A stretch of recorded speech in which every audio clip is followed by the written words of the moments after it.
Maître Ausso Quadiojano est donc en Serbie-Herzégovine. Il y a représenté le président Alassane Ouattara à la rencontre internationale sur la paix dans le monde. Un panel autour du thème « L'Afrique, terre d'espoir, terre de l'avenir du monde ». À côté de ce panel, plusieurs autres rencontres ont été animées par d'autres personnalités politiques, des religieux et des hommes d'affaires. Alvorassa.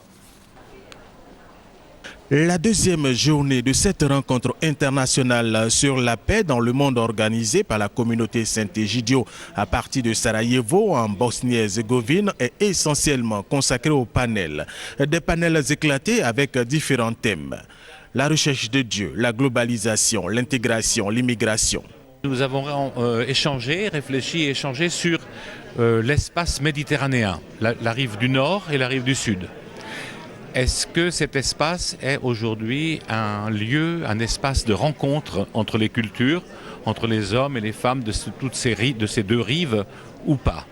Et comment dans l'histoire il l'a été ou il ne l'a pas été, et comment il peut l'être mieux aujourd'hui, puisque l'espace méditerranéen est aujourd'hui déchiré par les nationalismes, par les rivalités ethniques, par la crise économique.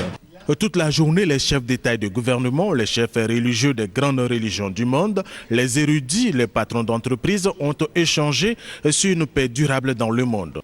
Concernant l'Afrique, le thème a porté sur la paix et surtout sur l'Afrique comme terre d'espoir pour les années à venir. Et c'est sur ce thème que le Premier ministre Jean-Noël Ausso Quadio, représentant le président de la République Alassane Ouattara, s'est prononcé en prenant le cas de la Côte d'Ivoire. Pour lui, l'Afrique est bien partie pour connaître le développement. Le président de la République de Côte d'Ivoire, le président Alassane Ouattara, qui a été directeur général adjoint du FMI, qui est un ami de M. Candesus, aujourd'hui, il passe en Afrique pour un leader de choix. Parce que pour que l'Afrique se développe, tout part de la ressource humaine, des leaders politiques, de ceux qui ont la vision. Et je pense que le président Ouattara fait partie de ceux qui ont une vision pour leur pays, mais aussi une vision pour toute l'Afrique. L'Afrique, comme nous savons tous, sort progressivement, mais sûrement, d'une longue et difficile période où l'actualité l'a projeté simplement comme la terre par excellence des conflits armés, de la famine, de la sécheresse, de la dictature, en un mot, de tout ce qui caractérise le sous-développement. Ces stigmates, jusqu'à aujourd'hui, n'ont pas totalement disparu. Il existe des défis importants à relever. Le premier de ces défis, c'est d'abord la consolidation de la paix. Consolidation de la paix par la démocratie, du respect des droits de l'homme et le développement économique, mais aussi, il faut reconnaître que l'Afrique, terre d'avenir, est un continent porteur d'opportunités. Pour y arriver, selon lui, il faut consolider la paix, la démocratie, avec une meilleure gestion des ressources qui sont énormes, ressources naturelles, culturelles, avec la diversité des langues par exemple.